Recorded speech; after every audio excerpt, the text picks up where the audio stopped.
Yo pemirsa, jumpa lagi dengan gue Apip. Dan terima kasih telah gabung bersama gue di segmen Sudut Dunia. Buat lo yang masih penasaran dengan dunia, sama, gue juga masih. Oke, entah kenapa ya, belakangan ini gue sangat penasaran dengan sebuah wilayah yang disebut dengan Negeri Paloh. Sebenarnya, di mana daerah Paloh tersebut dan apa yang menjadikan wilayah Paloh sebagai hal yang sangat menarik untuk dibahas. Oke, sebelum masuk ke pembahasan, dukunglah karya gue dengan cara like, comment, share, dan subscribe yang sebanyak-banyaknya. Karena gue akan up setiap minggunya dan gue akan membawakan konten-konten yang semakin menarik untuk diikuti. It's okay, jangan kemana-mana, tentunya setelah yang satu ini, misteri dari Negeri Paloh.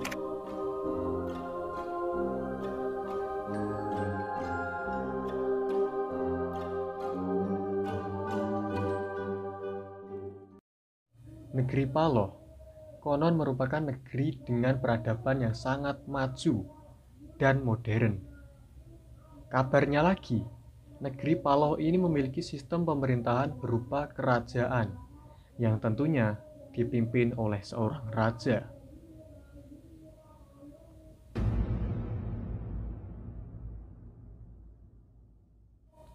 Oke, terus terang ya, wilayah Paloh secara geografis itu nggak ada, men. Lo bisa searching deh di Google Maps kalau nggak percaya tentang lokasi Paloh.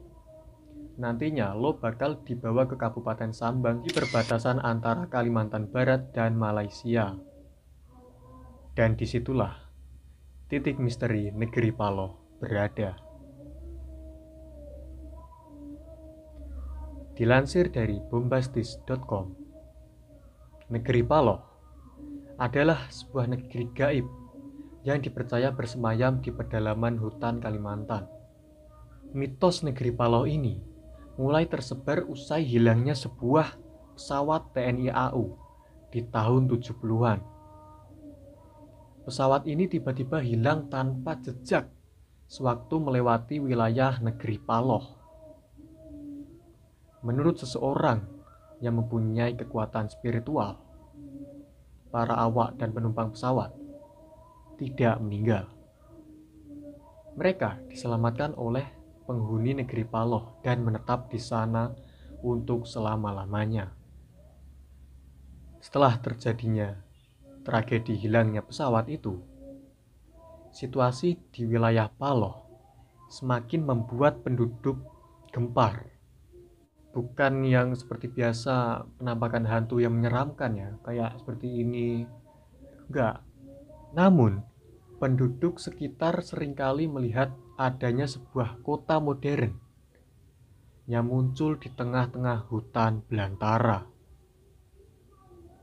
Biasanya, pada waktu-waktu tertentu, mereka juga seringkali tiba-tiba mendengar suara keramaian, layaknya keadaan di sebuah kota besar. Jika dilihat dari secara kasat mata, wilayah Paloh hanyalah sebuah hutan belantara. Dan asal lo tahu, hutan ini dijadikan tempat konservasi oleh pemerintahan setempat dan dijadikan tempat wisata alam. Banyak sekali pecinta alam yang menghabiskan waktunya untuk berkunjung ke sini. Dan bahkan, sebagian wisatawan mengaku pernah melihat penampakan sebuah kota modern muncul di tengah liarnya hutan belantara. Wow, aneh gak tuh? Dan seperti yang gua bilang tadi di awal ya, Negeri Paloh adalah wilayah yang menggunakan sistem pemerintahan berupa kerajaan. Dan usul punya usul, pemerintahan ini dipimpin oleh seorang pangeran yang bernama Sandi. Buat kalian yang punya teman yang namanya Sandi, patut dicurigai ya. Tidak hanya munculnya sebuah kota yang misterius. Kabarnya, hilangnya anak-anak SD juga sering dikaitkan dengan negeri Paloh. Kisah-kisah menyebutkan anak-anak tersebut diculik oleh penghuni negeri Paloh. Mereka diajak bermain oleh penghuni sana hingga lupa waktu. Ada beberapa anak tersebut yang berhasil pulang atas kehendak penghuni negeri Paloh. Namun ada pula dari mereka yang tidak kembali untuk selamanya. Ngeri juga ya anjir. Mereka yang kembali hanya bercerita jika mereka diajak bermain oleh anak-anak kecil lainnya.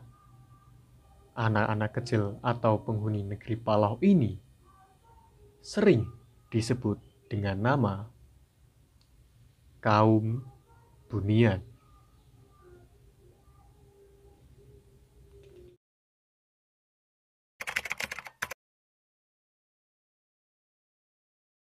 Tidak hanya anak-anak kecil saja loh. Kabarnya banyak gadis perawan yang hilang secara misterius. Dan katanya mereka diculik oleh penghuni Paloh untuk dikawinkan. Kata penduduk setempat, bentuk penghuni Paloh hampir sama layaknya manusia pada wajarnya. Namun, jika dilihat lebih jelas lagi, terdapat perbedaan di sisi wajah mereka. Kaum bunian tidak memiliki garis antara hidung dan bibir. Alis mereka juga menyatu, sehingga kesannya tampak lebih menyeramkan. Tetapi, menurut pengalaman warga setempat, kaum bunian ini tidak suka meneror manusia. Sebaliknya, mereka suka membantu manusia.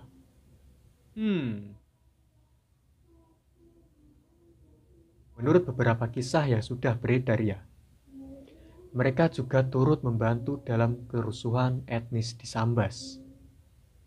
Raja negeri Paloh, yang namanya Sandi tadi, akan mengerahkan pasukannya untuk menghalau kedatangan etnis tertentu yang memiliki niat mengacau. Gua nggak tahu ya, membantunya ini dengan metode gimana itu. Masa gimana, nggak tahu gua pokoknya. Membantu dengan cara fisik atau secara magis, gua nggak tahu ya. Walau mereka dikenal suka membantu, warga sekitar tetap harus waspada. Jangan sampai mereka menerima ajakan dari kaum bunian untuk berkunjung ke negeri Paloh.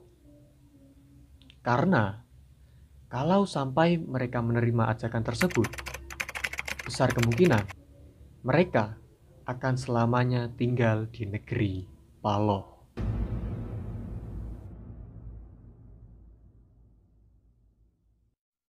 Oke, itu tadi seluruh pembahasan misteri singkat dari negeri Paloh.